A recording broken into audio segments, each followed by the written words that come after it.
दोस्तों, आप सभी का स्वागत है आपके अपने इस चैनल पे जिसका नाम है द्विवेदीप क्लासेस। दोस्तों, आज से हम एक अलग सीरीज शुरू करने वाले हैं जिसका नाम है महाराष्ट्र की पंचायत राज। महाराष्ट्र की जो पंचायत राज है उसके बारे में जानकारी लेने वाले हैं।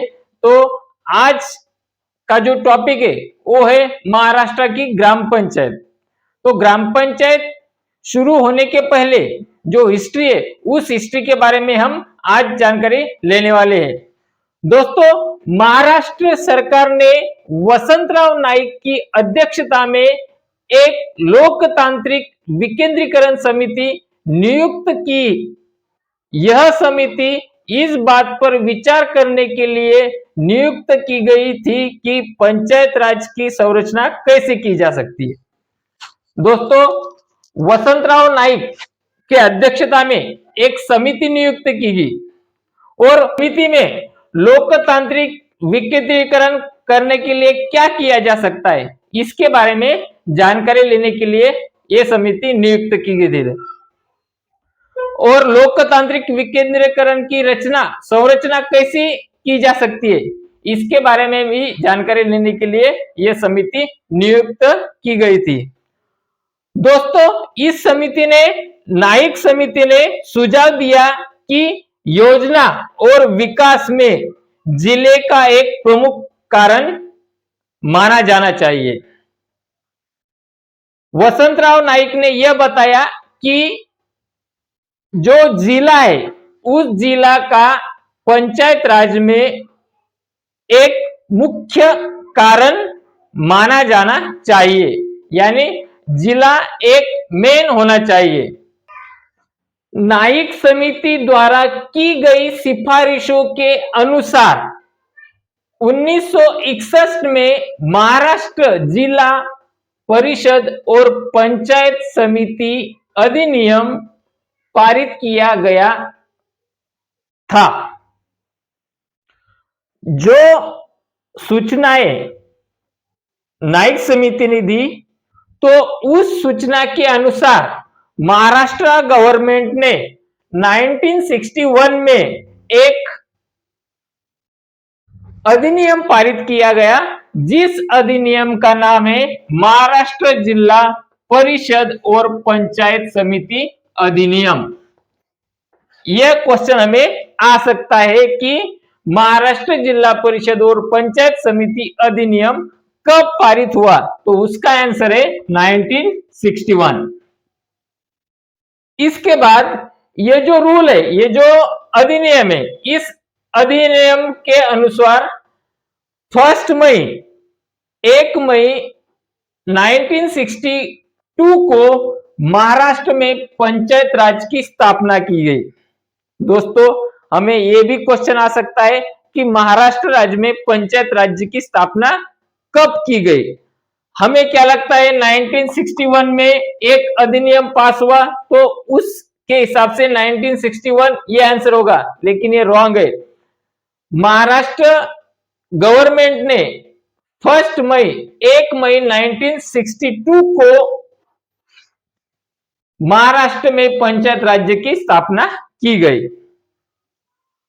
इसके बाद जो पंचायत राज का मेन यानी सबसे निचला स्तर है वो है ग्राम पंचायत। तो ग्राम पंचायत यानी क्या, ग्राम पंचायत के बारे में हम जानकारी लेने वाले हैं। ग्राम पंचायत महाराष्ट्र में पंचायत राज का मूल निकाय है। उसके बाद पंचायत राज की सफलता ग्राम पंचायत की सफलता पे निर्भर करती है। अगर पंचायत राज की सफलता ग्राम पंचायत पे निर्भर करती है, ग्राम पंचायत ही असफल रही तो ऊपर का जो स्तर है पंचायत समिति और जिला परिषद, ये दोनों भी क्या होने वाले हैं, असफल होने वाले हैं। इसीलिए पंचायत राज की सफलता ग्राम पंचायत के सफलता पे निर्भर कर सकती है। अब दोस्तों, हम देखने वाले हैं कि ग्राम पंचायत का निर्माण कैसे किया जाता है। तो दोस्तों, जहां पे 600 से भी अधिक जनसंख्या होने वाले गांव में ग्राम पंचायत का निर्माण किया जाता है। अगर एक गांव का पॉपुलेशन यानी जनसंख्या 600 मोर देन 600 यानी 600 से ज्यादा है तो वहां पे एक ग्राम पंचायत का निर्माण किया जा सकता है। लेकिन अगर 600 से कम जनसंख्या होने वाले 2 या अधिक गांव मिलाकर एक ग्राम पंचायत का निर्माण भी किया जा सकता है।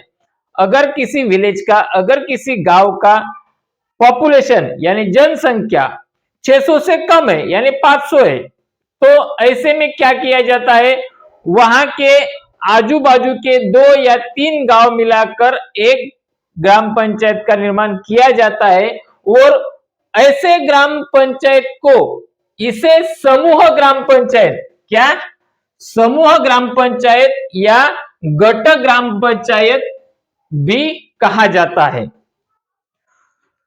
जिस गांव में 2 से या अधिक गांव से मिलाकर ग्राम पंचायत बन जाती है उस ग्राम पंचायत को समूह ग्राम पंचायत या गट ग्राम पंचायत कहा जाता है।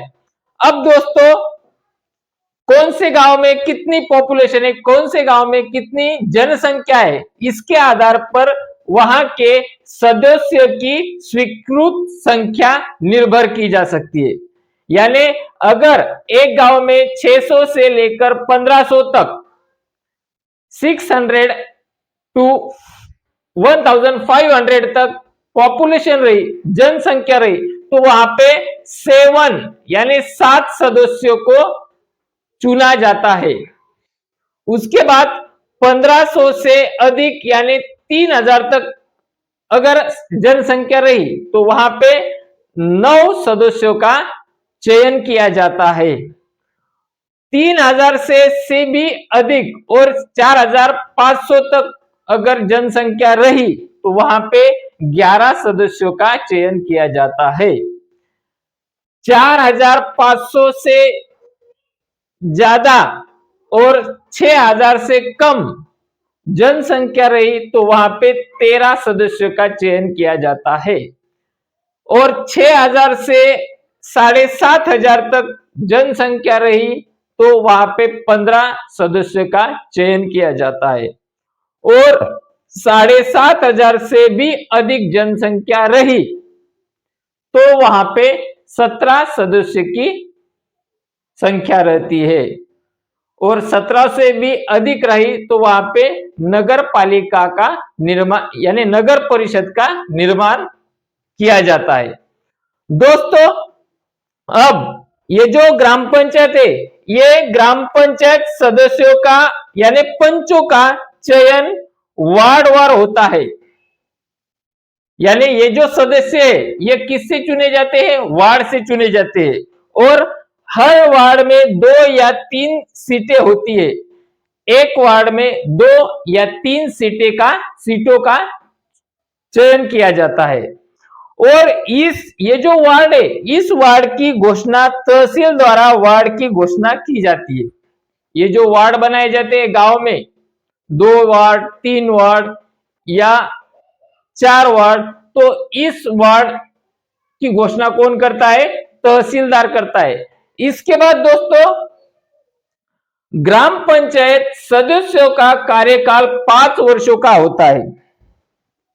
टाइम पीरियड कितना रहता है इन पंचों का,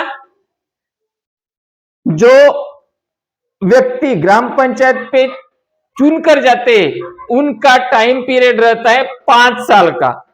इसके बाद 1/3 सार्वजनिक स्थान महिलाओं के लिए आरक्षित किया जाता है। यानी 1/3 जो अगर वहां पे 7 सदस्य है तो उसमें से 1/3 हिस्सा आरक्षित रहता है लेडीज के लिए, महिलाओं के लिए। और इसके बाद जो अनुसूचित जाति है, जमाती है और जो दुर्बल घटक है इसके लिए भी शासन के अनुसार वहां पे जगह रिजर्व की जाती है। दोस्तों, आशा है कि आपको ये जो टॉपिक है ये टॉपिक अच्छा लगा होगा। इसके बारे में अधिक जानकारी मैं जो सेकंड पार्ट बनाने वाला हूं उस पार्ट में आपको मिलने वाली है। इसलिए चैनल पे बने रहे, चैनल को लाइक करो, सब्सक्राइब करो और शेयर करना ना भूलिए।